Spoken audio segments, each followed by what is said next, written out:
മീന്തുള്ളിത്തുരുത്തിൽ ഒറ്റപ്പെട്ടുപോയ ആളെ രക്ഷിച്ച റപ്പലിംഗ് ഇൻസ്ട്രക്ടർ രാജേഷിനായി തിരച്ചിൽ തുടരുന്നു. ശനിയാഴ്ച വൈകുന്നേരം രക്ഷാപ്രവർത്തനത്തിനിടെ ഒഴുക്കിൽപ്പെട്ട തിരുവനന്തപുരം സ്വദേശി റപ്പലിംഗ് ഇൻസ്ട്രക്ടർ രാജേഷ് കൂട്ടുകാർക്കൊപ്പമാണ് രക്ഷാപ്രവർത്തനത്തിനെത്തിയത്. ചെറുപുഴ പഞ്ചായത്തിലെ മീന്തുള്ളിത്തുരുത്തിൽ ഒറ്റപ്പെട്ടുപോയ ആളെ രക്ഷിച്ചു കൊണ്ടുവരുന്നതിനിടയിലാണ് രാജേഷ് ഒഴുക്കിൽപ്പെട്ടത്.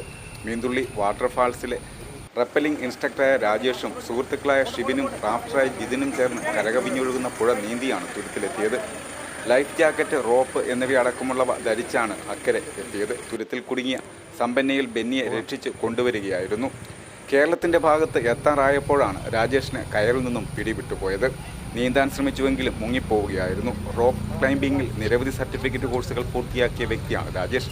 അഡ്വഞ്ചർ ടൂറിസം സംരംഭകർക്ക് ക്ലാസ് എടുക്കുന്ന രാജേഷ് നീന്തലിലും വിദഗ്ധനായിരുന്നു. രാജേഷിനായി അഗ്നിരക്ഷാസേനയും സിവിൽ ഡിഫൻസ് ടീമും നാട്ടുകാരും കാര്യങ്കോട് പുഴയിൽ തിരച്ചിൽ നടത്തുകയാണ്.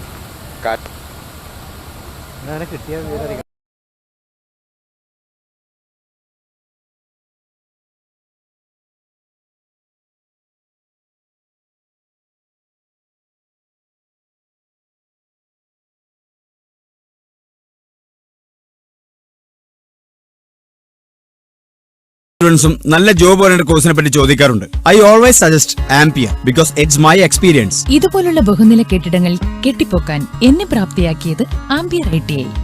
ആംപിയറിലെ മികച്ച പ്രാക്ടിക്കൽ സൗകര്യത്തോടുള്ള പഠനം എനിക്ക് എന്റെ ഡ്രീം ജോബ് നേടിത്തന്നു. ഇന്ന് ഞാനൊരു ഇലക്ട്രിക്കൽ എഞ്ചിനീയർ ആണ്. അതിനെ പ്രാപ്തനാക്കിയത് ആംപിയർ ITI ആണ്.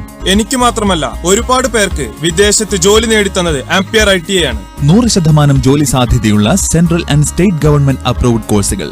Ampere institute of engineering and private ITI, new bus stand, Payyanur.